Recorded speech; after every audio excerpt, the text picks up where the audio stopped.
बाबा जी और हुजूर जी की प्यारी साध संगत जी को प्यार भरी राधा स्वामी जी, आप सभी संगत से विनती है कि साखी को अंत तक जरूर सुने और कमेंट में राधा स्वामी जी लिखे। संगत जी, मेरी बात मन की गहराइयों में उतरकर सुनो, क्योंकि आज मैं तुम्हें एक ऐसी सच्ची साखी सुनाने जा रहा हूं जो केवल शब्दों की कहानी नहीं है, बल्कि एक ऐसे दुखी, बेचैन, भटके हुए मन का जीवंत इतिहास है जिसके चारों तरफ अंधेरा था। हर दिशा में दीवारें थीं, हर दरवाजे पर कुंडे पड़े थे, और वह मन इतना थक चुका था कि अब जीना भी बोझ लगने लगा था। उस साधक के भीतर कोई आवाज नहीं बची थी, कोई आशा नहीं बची थी, कोई सपना नहीं बचा था। बस एक खालीपन था, एक ऐसा खालीपन जो उसे रात दिन चीखने पर मजबूर कर रहा था, पर उसकी चीख को कोई सुन नहीं रहा था। वह अपने जीवन के उस मोड़ पर खड़ा था जहां न कोई रास्ता आगे दिखता था और न कोई रास्ता पीछे। हर ओर केवल निराशा के कंटीले झाड़ थे और मन के गलियारों में सिर्फ पछतावे की दुर्गंध थी। उसने कई बार कोशिश की थी, कई राहें आजमाई थीं, कई उपाय किए थे, पर हर बार वह उसी भंवर में फंस गया जहां से निकलना असंभव लगता था। और फिर धीरे धीरे उसने सोच लिया कि शायद उसकी किस्मत में ही कोई रास्ता नहीं है, शायद उसके जन्म का ही कोई मतलब नहीं है। पर ठीक उसी घड़ी, जब अंधेरा अपने चरम पर था और दिल में एक भी दीपक नहीं बचा था, जब हर द्वार पर लोहे की जंजीरें पड़ी हुई थीं, तब ऐसे समय पर एक सतगुरु का हाथ आया। एक अदृश्य रोशनी की लहर आई जिसने बिना किसी कुंडी तोड़े, बिना किसी शोर मचाए, बस अपनी एक मीठी, करुणामयी दृष्टि से हर बंद दरवाजे को खोल दिया।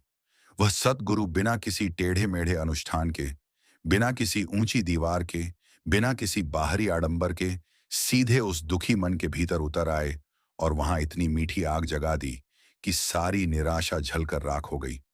सारा दर्द प्रेम की उर्वर मिट्टी में बदल गया। यह कहानी है बस एक सिमरन की, एक भजन की, एक शब्द से सूरत के जुड़ने की। यह कहानी है उस असीम कृपा की जो बिना किसी बहाने के, बिना किसी शर्त के, बस एक मन के बुलाने पर ही भाग कर आ जाती है। तो आइए, मैं इस साखी को 5 भागों में तुम्हारे सामने रखता हूं, ताकि तुम भी उस सतगुरु की कृपा के उस अमृत को पी सको जिसने असंभव को संभव कर दिया, जिसने अंधेरी रात की आखिरी सांस में ही उजियाले की पहली किरण भेज दी। जब मन का इस कदर गहरा अंधेरा घिरा कि हर ओर केवल निराशा ही निराशा थी और कोई चिराग बुझ गया था, उस साधक का नाम था विनय। और वह अपने जीवन के उस मोड़ पर पहुंच चुका था जहां कोई भी सुबह उसके लिए नहीं आती थी। यहां तक कि आंखें खोलने पर भी उसे केवल एक ही रंग नजर आता था। वह था धूसर, बेजान, ठंडा और निर्मम। विनय एक ऐसा इंसान था जिसने बचपन से ही सुना था कि यदि तुम अच्छे हो तो सब ठीक होगा, यदि तुम मेहनत करोगे तो सब मिलेगा, यदि तुम सही रास्ते पर चलोगे तो मंजिल स्वयं तुम्हारे पास आएगी। पर उसने मेहनत की थी, उसने अच्छा बनने की कोटि कोटि कोशिशें की थीं, उसने सीधे रास्ते पर चलने के लाख जतन किए थे, और फिर भी उसकी झोली खाली रही। उसका मन खोखला रहा और उसके सपने मिट्टी में मिल गए थे। उसने अपने मित्रों को देखा था जो बिना अधिक मेहनत के भी हर सुख पा रहे थे। उसने संसार के सुखी चेहरे देखे थे जो कभी उदास नहीं लगते थे, और वह स्वयं उस धांसते हुए दलदल में था जहां से निकलने पर भी शरीर पर कीचड़ का दाग चिपक जाता है। विनय ने धीरे धीरे अपने आप से ही बात करना बंद कर दिया था, क्योंकि उसे लगता था कि उसके मन में कोई ईश्वर नहीं है, कोई गुरु नहीं है, कोई सुनने वाला नहीं है, और इस तरह वह अपनी ही सांसों के बोझ तले दबता जा रहा था। उसने कभी किसी बाहरी यात्रा पर जाने की सोची थी, कभी पहाड़ों पर चढ़ने की कल्पना की थी, पर अब तो उसे ऐसा लगता था कि वह खुद ही एक अंधेरी घाटी है जहां सूरज की किरणों का पहुंचना असंभव है। उसके परिजन उससे पूछते, तुम उदास क्यों हो? और वह केवल मुस्कुराकर टाल देता, क्योंकि वह समझ चुका था कि सामने वाला उसकी बात को कभी समझ नहीं पाएगा, और समझाने का प्रयास करना तो उसके अंदर के घाव पर और नमक छिड़कने जैसा था। एक दिन की बात है, जब रात बहुत गहरा चुकी थी और विनय अपने बिस्तर पर इस तरह पसरा हुआ था जैसे कोई मुर्दा हो। उसकी आंखें खुली थीं, पर उनमें किसी भी दिशा की ओर देखने की ताकत नहीं थी। वह केवल छत की ओर ताक रहा था, और छत भी उसी बेरंग प्लास्टर की बनी हुई थी जैसे उसी की बेरंग जिंदगी हो। उसने मन ही मन सोचा, हे प्रभु, यदि कहीं कोई हो तो सुन लो, पर मुझे विश्वास नहीं है कि कहीं कोई है। क्योंकि यदि होता तो मुझे इतना अकेला नहीं छोड़ता। यह था उसके मन की वह कड़वी, तीखी चीख जो किसी पुकार से कम नहीं थी, चाहे वह आस्था के शब्दों में न गुथी हो। और यही वह क्षण था, वह दिव्य क्षण, जब सद्गुरु की मेहर बिना किसी बुलावे के, बिना किसी घंटी के, बिना किसी दीपक के, बस एक साधारण सपने के रूप में आ पहुंची। उस रात विनय ने सपने में किसी को नहीं देखा, किसी दिव्य स्वरूप को नहीं, बल्कि उसने अनुभव किया एक अजीब सी शीतलता, एक ऐसी सुगंध जो किसी फूल की नहीं, बल्कि शब्द के अंदर छिपे हुए उस परम तत्व की थी, जिसका नाम उसने कभी नहीं सुना था। उसे महसूस हुआ मानो कोई बिना दरवाजा खटखटाए ही भीतर आ गया हो और उसके मन की मेज पर बैठकर उसे अपनी मीठी आंखों से देख रहा हो। सपना समाप्त हुआ तो विनय ने पानी पिया। सोचा कि यह केवल थकावट का एक तरंग है, पर वह अनुभूति उसके भीतर गहरे से उतर गई थी, जैसे कोई बूंद सूखी धरती में घुल जाती है। अगली सुबह वह हमेशा की तरह बेमन से उठा, किंतु उस दिन उसके अंदर कुछ हलचल थी। एक सूक्ष्म झुरझुरी थी, जैसे कोई पुराना सूखा बीज अंकुरित होने वाला हो। और इसी हालत में वह अपने काम पर चला गया। काम पर जाते समय रास्ते में उसने बिना जाने क्यों अपने कदम एक ओर मोड़ लिए, उस पार्क की ओर जहां वह कभी नहीं जाता था।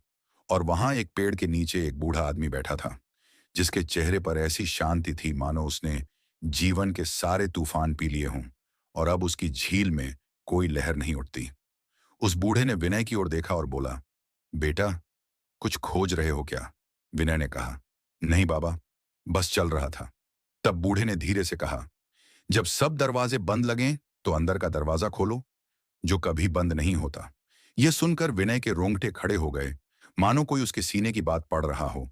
पर वह अभी भी उसी उदासीनता के आवरण में था और चुपचाप आगे बढ़ गया। पर उस बूढ़े के शब्द उसके कानों में गूंजते रहे। दिन भर वह अपने काम में व्यस्त रहा, पर उसका मन कहीं और था, मानो उस पर कोई जादू हुआ हो। और जब शाम को वह घर लौटा तो उसने पहली बार महसूस किया कि उसकी सांसों के बीच एक अतिरिक्त जगह बन गई है, जहां कोई आकर बैठ गया है। कोई सतगुरु की कृपा का अदृश्य हाथ, जो अभी तक उसके लिए पूरी तरह से अज्ञात था। यह था उसकी यात्रा का प्रथम चरण, जहां सब कुछ बंद था, पर एक सूक्ष्म हवा का झोंका आ चुका था, जो बता रहा था कि अंधेरे के बाद उजाला आना ही है, चाहे वह उजाला कितना ही धीमा क्यों न हो। अब बीज जमीन के अंदर हिल चुका था और सद्गुरु की मेहर उसे अपनी छाया दे चुकी थी। अब केवल समय था। विनय का जीवन धीरे धीरे एक अजीब सी दशा में पहुंच गया था। उसे न तो पुरानी निराशा पूरी तरह से छोड़ रही थी और न कोई नई आशा पूरी तरह बस रही थी। वह एक ऐसे संध्या के रंग की तरह था, जो न दिन है न रात, बस एक धुंधलका है, जिसमें कुछ भी साफ तो नहीं दिखता, पर बदलाव की महक जरूर आती है। वह हर सुबह सोचता कि शायद आज कुछ अलग होगा, और हर रात वही खाली हाथ सोने चला जाता। उसके अंदर का वह लंबे समय से दबा हुआ जिज्ञासु जागृत होने लगा था। एक नई तरह की प्यास पैदा हो चुकी थी। प्यास उस चीज की जिसे शब्दों में बांधना आसान नहीं था। प्रेम के लिए नहीं, सुख के लिए नहीं, बल्कि उस मौन के लिए जो सब कुछ कह देता है। एक दिन वह शाम को अपने छत पर अकेला बैठा था।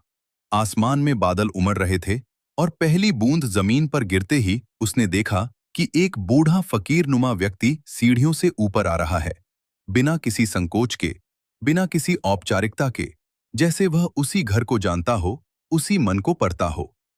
उस बूढ़े की आंखें ऐसी थीं मानो उनके अंदर अरबों वर्षों की करुणा समा गई हो, और उसके होठों पर एक मुस्कान थी जो कह रही थी कि मैं तुम्हारे सवालों के जवाबों से भी पुराना हूं। विनय ने पूछा, आप कौन हैं और कैसे आप बिना बताए मेरे छत पर आ गए? बूढ़े ने धीरज से कहा, मैं तुम्हारे भीतर का मार्ग हूं। मैं उस दरवाजे की चाबी हूं जिसे तुमने ताला कभी लगाया ही नहीं, बस भूल से बंद समझ बैठे। विनय को वह शब्द बड़े भारी लगे, पर उसके मन को एक शीतलता मिली और वह बोला, मैं बहुत थक गया हूं। कृपा करके मुझे एक सीधा रास्ता दिखाओ, कोई उपाय बताओ जिससे यह दर्द खत्म हो जाए। तब उस सद्गुरु ने अपने हाथ से एक छोटी सी वीणा जैसी ध्वनि निकाली और कहा, मैं तुम्हें कोई उपाय नहीं दूंगा। मैं तुम्हें कोई मंत्र नहीं सिखाऊंगा जो बाहर से रटा जाए, और न ही मैं तुम्हें किसी तीर्थ की यात्रा बताऊंगा, क्योंकि तीर्थ तो तुम्हारे भीतर ही है। उस नदी का नाम है सिमरन। जो तुम्हारे भीतर हर समय बहती है, पर तुमने सुनना छोड़ दिया है। विनय ने कहा, मैंने तो कभी सिमरन नहीं किया। मैं तो बस समझता हूं कि वह सब बेकार है, क्योंकि मेरे मन में कोई भगवान नहीं बसता। सद्गुरु हंसे, और उनकी हंसी ऐसी थी मानो एक पूरा बगीचा खिल उठा हो। उन्होंने कहा, सिमरन का अर्थ किसी नाम को बार बार दोहराना नहीं है। वह तो केवल एक साधन है। असली सिमरन तो तुम्हारी हर सांस को उस एक शब्द से जोड़ने की क्रिया है, जो मूल ध्वनि है, जो अनहद है, जो बिना बजाए बजती है। उस रात सतगुरु ने विनय को बैठकर एक सरल सा तरीका बताया। आंखें बंद करो, अपनी सांस को देखो, और उस सांस के साथ एक मधुर ध्वनि को सुनो, जो तुम्हारे भीतर हर समय है, पर तुम उसके शोर के कारण उसे सुन नहीं पाते। विनय ने पहली बार अपना ध्यान बाहरी दुनिया से हटाकर भीतर की ओर लगाया, और जैसे ही उसने आंखें बंद की, उसे महसूस हुआ जैसे हजारों दरवाजे खुल गए हों, जो कभी बंद नहीं थे, बल्कि वही उन्हें देख नहीं पा रहा था। धीरे धीरे उसने उस अद्भुत शब्द को सुना, एक अनहद नाद, एक अनंत ध्वनि जो सभी दिशाओं से आ रही थी और फिर भी किसी एक दिशा से नहीं आ रही थी। वह रोने लगा, पर अब उसके आंसू दुख के नहीं थे, बल्कि उस आनंद के थे जो शब्दों से परे है, जैसे कोई व्यक्ति अपने खोए हुए घर को वापस पा लेता है। सतगुरु ने उसकी पीठ पर हाथ रखा और कहा, यह केवल शुरुआत है।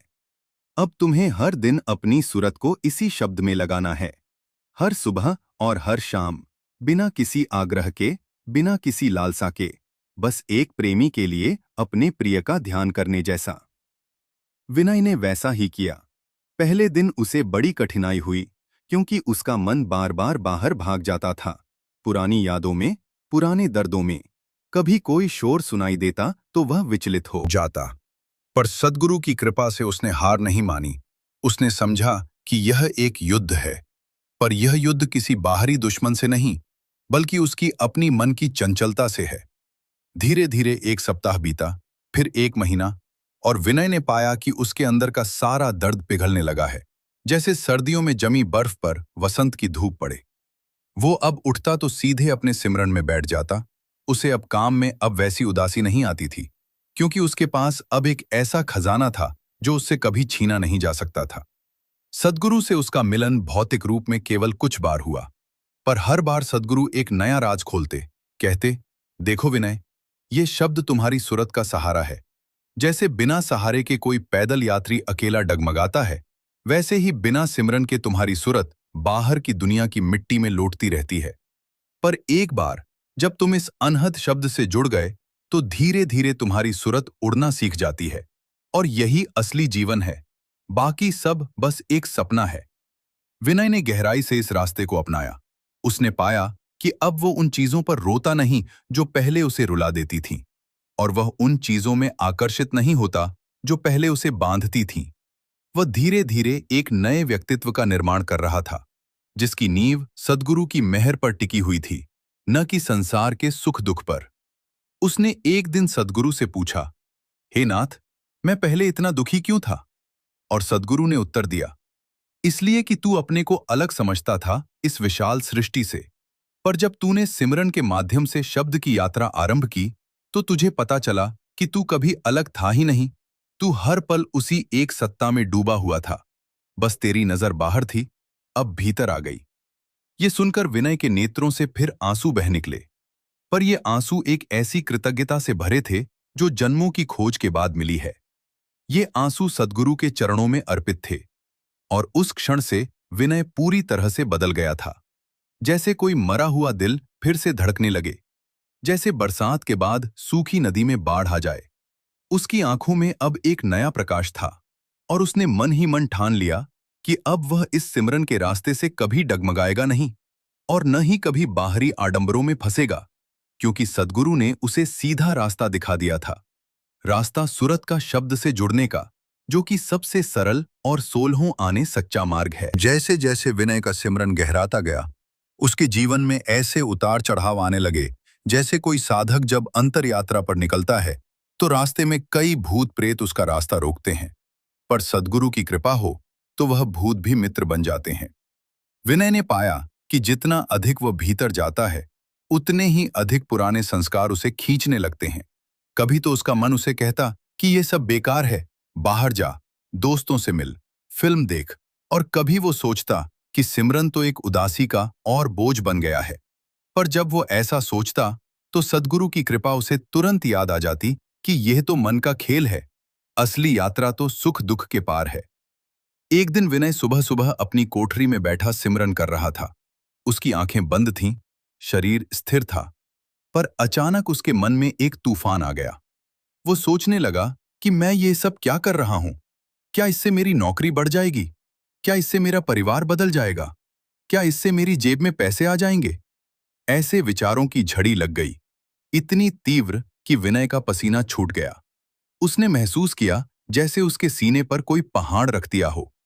पर उसने याद किया सद्गुरु के वे शब्द, जब वे कहते थे कि सिमरन कोई सौदा नहीं है, ये तुम्हारे अहंकार को मृत्यु देना है, और मरने वाला हमेशा जोर से चिल्लाता है।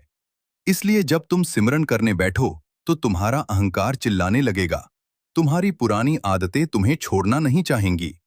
पर यदि तुम डटे रहे तो धीरे धीरे सब शांत हो जाएगा। विनय ने इसी को पकड़ा और वह उस तूफान के बीच भी अपना सिमरन किए रहा, जैसे कोई नाविक तूफान में भी लंगर डाले खड़ा रहे। धीरे धीरे उस तूफान की गति कम हुई और उसके स्थान पर एक शांति आई, एक ऐसी शांति जो उसने अपने जीवन में पहले कभी अनुभव नहीं की थी। कोई विचार नहीं था, कोई चिंता नहीं थी, कोई अतीत नहीं था, कोई भविष्य नहीं था, केवल एक असीम शब्द था, एक अनहद नाद था जो उसे अपनी गोद में झुला रहा था। उस क्षण विनय ने पहली बार सच्चे अर्थों में समझा कि सिमरन क्या है। यह कोई बार बार नाम लेना नहीं था, बल्कि यह तो उस अमृत में डुबकी लगाना था जो हर जीव के भीतर मौजूद है, पर माया के पर्दे के कारण दिखता नहीं। इस अनुभव के बाद विनय का रोज का सिमरन और भी गहरा हो गया। वह अब एक एक सांस को शब्द की डोर से बांधने लगा, और धीरे धीरे वह इस अभ्यास में इतना सिद्ध हो गया कि चलते फिरते, खाते पीते, सोते जागते वह हर पल उसी शब्द से जुड़ा रहता था। यहां तक कि उसके सपने भी बदलने लगे और वह वहां भी सिमरन की स्थिति में रहता था। एक दिन सद्गुरु फिर उसके सामने प्रकट हुए। इस बार उन चेहरे पर एक अजीब सी गंभीरता थी, और विनय ने उन्हें प्रणाम किया तो सद्गुरु ने कहा, विनय, अब तुम सिमरन के उस चरण में आ गए हो जहां सुरत शब्द से चिपकने लगी है, पर अभी भी यह चिपकाव बाहरी है। असली यात्रा तो अब शुरू होगी, जब तुम शब्द को अपने भीतर इस कदर उतारोगे कि तुम और शब्द एक हो जाओगे। तब तुम्हारे लिए न कोई दुख रहेगा, न कोई सुख, केवल एक अखंड आनंद रहेगा। विनय ने पूछा, है गुरुदेव, वह कैसे होगा?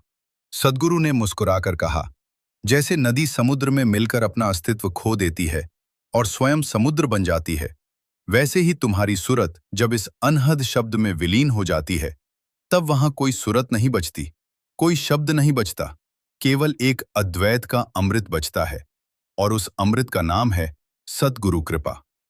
ये सुनते ही विनय के भीतर एक अजीब सी उत्सुकता जागी, और वह और भी तीव्रता से सिमरन में डूब गया। उसने अपना खाना पीना कम कर दिया, सोना भी कम कर दिया, बस बैठे बैठे उस शब्द के सागर में गोते लगाता रहे। उसके सहकर्मी उसे देखकर हैरान होते थे कि यह आदमी कैसे बिना बात किए, बिना हंसे, बिना रोए, बस एक शांत मूर्ति की तरह रहता है। पर विनय को अब किसी की परवाह नहीं थी, क्योंकि उसे अपने भीतर एक ऐसा राज मिल चुका था जो पूरे संसार के राजाओं के खजाने से भी कीमती था। इसी बीच एक समय ऐसा आया जब उसका मन पूरी तरह से स्थिर हो गया। उसके सारे विक्षेप समाप्त हो गए। जो विचार उसे पहले उदास करते थे, अब वही विचार उसे सद्गुरु की लीला के नाटक जैसे लगने लगे। जैसे कोई बच्चा रेत के महल बनाकर उन्हें तोड़ता है, वैसे ही वह अपने दुखों को देखकर मुस्कुराने लगा, क्योंकि अब वह उस आंख से देख रहा था जो दिखावे के पार जाती है। सद्गुरु की कृपा से उसकी सुरत शब्द से इस कदर जुड़ गई कि उसे अब बाहरी किसी भी चीज की लालसा नहीं रही। वह मांगना भूल गया, चाहना भूल गया, केवल सिमरन ही उसकी सांस बन गया। और यही वह अवस्था है जब सद्गुरु कहते हैं कि अब तुम मेरे हो गए, अब तुम्हारा कोई अपना बंधन नहीं, अब तुम इस घट के भीतर से उस अघट को पहुंच गए। विनय की आंखें ऐसी हो गईं जैसे बरसात के बाद साफ आकाश। उसके चेहरे पर हर समय एक लावण्य था जो किसी स्टोर से नहीं खरीदा जा सकता। वह शब्द की मिठास उसके हर अंग में घुल चुकी थी और अब उसकी सारी निराशा किसी पुरानी काल्हि कहानी में बदल चुकी थी। वह जान चुका था कि उन सब बंद दरवाजों के पीछे क्या था। वहां सद्गुरु का अथाह सागर था, जो बिना कुंडी के, बिना ताले के सदा खुला रहता है। बस हमें अपनी दृष्टि भीतर लगानी थी, और यह विनय ने कर दिखाया था। सिमरन के अभ्यास से विनय के भीतर इतनी शक्ति आ चुकी थी कि अब उसके पुराने कर्म उसे ऐसे छूते थे जैसे कोई हाथी को मच्छर छू जाए। पर गहरी साधना के इस दौर में उसके घर में एक बड़ा संकट आया। उसके भाई को गंभीर बीमारी हो गई और उसके परिवार के सारे लोग चीखने चिल्लाने लगे, रोने धोने लगे, और हर कोई कहने लगा कि विनय के इन नए रास्तों के कारण ही यह सब हुआ है, क्योंकि वह परिवार की पारंपरिक बातों को छोड़कर एक अजीब तरह के सिमरन में लग गया है। विनय की मां ने रोते हुए कहा, बेटा, तुमने क्यों यह सब किया? हमारे पास हमारे अपने रीति रिवाज हैं, अपने देवी देवता हैं। तुमने सब छोड़ दिया और एक अज्ञात सद्गुरु के पीछे लग गए। देखो अब क्या हाल हो गया। विनय उस समय बिल्कुल शांत था। उसके चेहरे पर कोई घबराहट नहीं थी, क्योंकि अब वह जानता था कि सद्गुरु की कृपा के आगे कोई भी शोक, कोई भी रोग, कोई भी मृत्यु कुछ भी नहीं है। और उसने अपने भाई के सिर पर हाथ रखकर उसी शब्द की ध्वनि को अपने अंदर से प्रवाहित किया, बिना किसी मंत्र के, बिना किसी जाप के, केवल उस सिमरन की शक्ति से जो सूरत को शब्द से जोड़ती है। कुछ ही घंटों में उसके भाई का दर्द कम होने लगा, उसका बुखार उतरने लगा, और डॉक्टर भी हैरान रह गए कि इतनी जल्दी सुधार कैसे हुआ। पर विनय जानता था कि यह कोई चमत्कार नहीं है, यह तो बस सद्गुरु की मेहर का सहज प्रवाह है, क्योंकि जब सूरत शब्द से जुड़ जाती है तो वह शब्द सारी विसंगतियों को सही कर देता है, बिना किसी हलचल के, बिना किसी तामझाम के। इस घटना के बाद विनय के परिवार के लोग भी उसके सिमरन को सम्मान देने लगे, और विनय ने उन्हें समझाया कि यह कोई बाहरी चिकित्सा नहीं है, यह तो वह शक्ति है जो हर जीव में है, बस हम उस तक पहुंचना भूल गए हैं। इसी प्रकार समय बीतता गया और विनय धीरे धीरे उस अवस्था में पहुंच गया जहां उसके सारे पुराने कर्म जलकर राख हो गए, जैसे सूखे पत्ते आग में भस्म हो जाते हैं। एक दिन सद्गुरु ने उसे दर्शन दिए और कहा, विनय, तुमने जो सिमरन में स्थिरता प्राप्त की है वह बहुत दुर्लभ है। मैं तुम्हें अब एक और द्वार खोलता हूं। अब तक तुम शब्द से जुड़े थे, पर अब तुम शब्द के उस पार भी जाओगे जहां कोई ध्वनि नहीं, कोई गति नहीं, केवल एक महाशून्य है।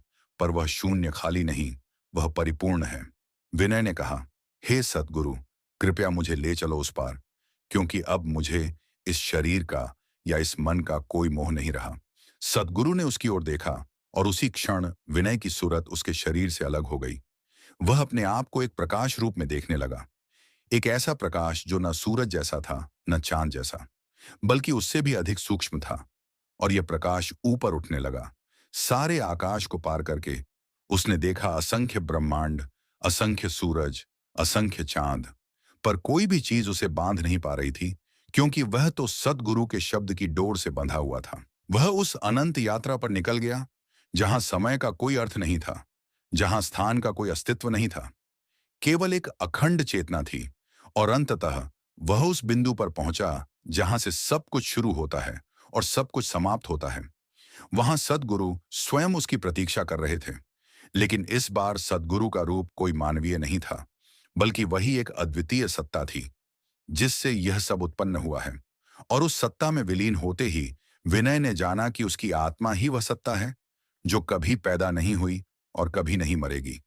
और कर्मों की जो जंजीरें उसे बांधे हुए थीं, वे सब उसकी अपनी भ्रांति थीं, जैसे रस्सी को सांप समझ लिया जाए। जब वह वापस अपने शरीर में लौटा तो उसे बड़ा आश्चर्य हुआ कि उसे लगा मानो यह सब कुछ सेकंडों में घटा हो, जबकि बाहर कई दिन बीत चुके थे और उसके रिश्तेदार उसे मृत समझकर रो रहे थे। पर जैसे ही उसने आंखें खोली, उसके चेहरे पर इतना अलौकिक तेज था कि सब चुप हो गए। तब विनय ने धीरे से कहा, मैं मरा नहीं था, मैं तो अपने सद्गुरु के पास गया था। उन्होंने मुझे वह दिखाया जहां कोई दुख नहीं, कोई जन्म नहीं, कोई मृत्यु नहीं, केवल सत्य है, केवल प्रेम है, और उस प्रेम का नाम है सतगुरु। और उस प्रेम तक पहुंचने का सबसे सीधा रास्ता है भीतर का सिमरन, अपनी सूरत को उस अनहद शब्द में लगाना। उस दिन के बाद विनय का जीवन पूरी तरह से एक तीर्थ बन गया। वह अपने आप में एक मूक प्रवचन था। जहां भी वह जाता, वहां के लोगों के मन में सिमरन की लहर दौड़ जाती, और वह लोगों को बस इतना कहता, बंद दरवाजों को मत देखो, अपने भीतर उस दरवाजे को देखो जो सतगुरु ने खोला है। और वह दरवाजा सिमरन का है, शब्द से सुरत का जुड़ाव है, और यही सबसे बड़ा चमत्कार है। विनय की इस गहरी साधना और उसके अद्भुत अनुभव के बाद उसका जीवन एक साक्षी की तरह बहने लगा। वह अब हर पल यह अनुभव करता था कि जो कुछ भी घट रहा है वह सद्गुरु की कृपा से ही घट रहा है। कोई अपनी कोशिश नहीं है, कोई अपनी बुद्धि नहीं है, बस एक निरंतर प्रवाह है। और उस प्रवाह में वह कभी डूबता है तो कभी तैरता है, पर डूबना और तैरना दोनों ही उसके लिए एक जैसे हैं, क्योंकि अब उसे यह भली भांति झात हो चुका था कि असली आनंद बाहरी परिस्थितियों में नहीं, बल्कि उस सिमरन में है जो उसे हर क्षण सद्गुरु से जोड़े रखता है। उसके पास अब कोई भविष्य की चिंता नहीं थी, कोई अतीत का पछतावा नहीं था। वह बिल्कुल वैसे ही जी रहा था जैसे कोई पत्ता हवा में बिना किसी प्रतिरोध के बह जाता है। पर यह बहना उसकी मजबूरी नहीं थी, यह उसकी स्वतंत्रता थी। धीरे धीरे उसके आसपास के बहुत से लोग उसके पास आने लगे, जो अपने जीवन के उन्हीं अंधेरी घाटियों में फंसे हुए थे, जहां विनय कभी खुद फंसा हुआ था। और विनय उनसे बड़े प्यार से कहता, मेरे भाई, बंद दरवाजों को मत देखो, वे सिर्फ तुम्हारे मन के डर से बने हैं। असल में तुम्हारे भीतर एक ऐसा रास्ता है जो कभी बंद नहीं होता, और उस रास्ते को खोलने की चाबी है सिमरन। बस अपनी सुरत को शब्द से जोड़ो, बस अपने सांसों के साथ उस अनहद ध्वनि को सुनो जो हर वक्त बज रही है, पर तुम्हारी आंखें बाहर लगी हैं। विनय ने कभी किसी से कुछ नहीं मांगा, न चेला बनाया, न संप्रदाय खड़ा किया। वह तो बस एक उदासीन फकीर की तरह रहता था, जिसे केवल अपने सतगुरु का सिमरन प्रिय था, और बाकी सब कुछ वह माया का खेल समझता था। एक दिन उसके पास एक बहुत बड़ा व्यापारी आया, जिसके पास अपार धन था, पर वह रातों रात बर्बाद हो गया था।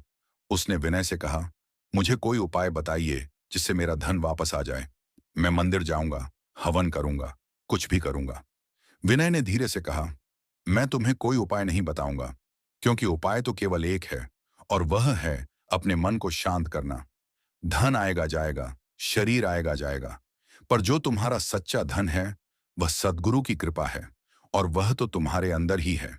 उसे पाने के लिए बस एक सिमरन करो, बिना किसी लालसा के, बिना किसी अपेक्षा के, बस प्रेम से। व्यापारी ने वैसा ही किया, और धीरे धीरे उसे वह शांति मिली जो सभी धनों से अधिक मूल्यवान थी, और उसके जीवन में फिर से स्थिरता आई। पर अब वह उस स्थिरता को धन से नहीं, बल्कि सिमरन के बल से पहचानता था। इस तरह विनय के जीवन की अंतिम बेला आई, जब उसका शरीर जीर्ण हो चुका था, उसकी सांसें धीमी पड़ रही थीं, पर उसकी सूरत उसी शब्द से जुड़ी हुई थी जिससे वह जीवन भर जुड़ा रहा था। उसके चेहरे पर हर समय एक मीठी मुस्कान थी, मानो वह किसी अदृश्य प्रेमी के साथ खेल रहा हो। और जब अंत समय नजदीक आया, तो उसने अपने आसपास इकट्ठे लोगों से कहा, मैं अब जा रहा हूं, पर मेरा जाना कोई दुख का विषय नहीं है, क्योंकि मैं वहीं जा रहा हूं जहां से मैं आया था, और वह स्थान है सतगुरु का अभिन्न स्थान। तुम सब याद रखना, जीवन में बंद दरवाजे बहुत मिलेंगे, पर तुम हार मत मानना, क्योंकि एक सद्गुरु वह है जो तुम्हें भीतर का रास्ता दिखा देता है, और वह रास्ता सिमरन है, वह रास्ता भजन है, वह रास्ता अपनी सूरत को शब्द में विलीन कर देना है। और यही सबसे बड़ा तीर्थ है, यही सबसे बड़ा दान है, यही सबसे बड़ा प्रेम है। यह कहते हुए विनय ने आंखें बंद कर लीं, और उसकी सूरत उस अनहद शब्द में इस प्रकार विलीन हो गई जैसे एक बूंद समुद्र में घुल जाती है। उसके शरीर में प्राण थे, पर वह शरीर मात्र एक खोल रह गया था, क्योंकि उसकी आत्मा तो अपने सद्गुरु के अनंत आकाश में उड़ चुकी थी। और जो लोग वहां उपस्थित थे, उन्होंने अपने भीतर एक गहरे सिमरन की ध्वनि सुनी, मानो विनय ने अपनी मृत्यु के बाद भी उन्हें सिखा दिया हो कि सिमरन क्या है। इस प्रकार पूरी हुई विनय की सच्ची साखी, एक ऐसी साखी जो दिखाती है कि जब सब दरवाजे बंद हो जाएं, कोई रास्ता ना दिखे, कोई आशा ना बचे, तब भी सद्गुरु की कृपा का एक नन्हा सा दीपक बचा रहता है। और उस दीपक को जलाने के लिए बस एक सच्ची पुकार चाहिए, बस एक बार भीतर देखने का साहस चाहिए, और फिर देखते ही देखते सारा अंधेरा मिट जाता है। सारे बंद दरवाजे खुल जाते हैं और हम पाते हैं कि जिस रास्ते को हमने बंद समझा था वह तो जीवन भर हमारे भीतर खुला था। हमें केवल अपनी सूरत को उस शब्द से जोड़ना था और यही सबसे बड़ी साधना है, यही सबसे बड़ा हज है, यही सबसे बड़ा योग है। इसलिए हे साधक, हे मेरे भाई, तुम भी उस सिमरन में लग जाओ, अपने मन की सारी बंदिशों को तोड़ डालो और सद्गुरु की दया को अपने जीवन में आने दो, क्योंकि वह आती है बिना बुलाए, पर जब आती है तो सारी असंभव संभव कर देती है। और यही इस लंबी साखी का सार है, यही इस कथा का निचोड़ है कि सद्गुरु के बिना तो सब दरवाजे बंद हैं, पर सद्गुरु की कृपा के आगे हर बंद दरवाजा खुल जाता है। और उस कृपा को पाने का केवल एक ही सरल उपाय है, वह है भीतर का सिमरन, शब्द से सूरत का जुड़ाव, और बाकी सब कुछ मिट्टी का ढेर है। संगत जी, अगर आपको साखी अच्छी लगी हो तो लाइक करें और कमेंट बॉक्स में राधा स्वामी जी लिखे। अपने दोस्तों और सत्संगी भाइयों को जरूर शेयर करें। राधा स्वामी जी।